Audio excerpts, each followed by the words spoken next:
İnsan görmədikdə əşyalardan, eşitmədikdə insanlardan uzaqlaşır. Yəni bu qədər eşitmə insan üçün çox önəmlidir.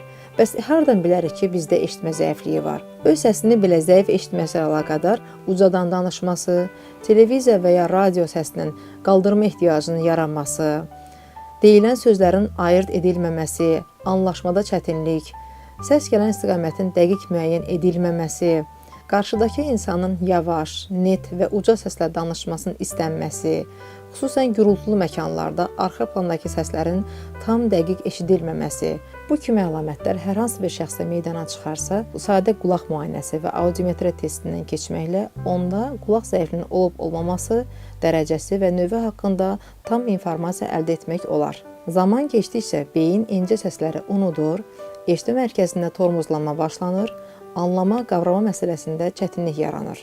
Məhz ona görə də problemin vaxtında aşkarlanması və həll edilməsi daha vacibdir.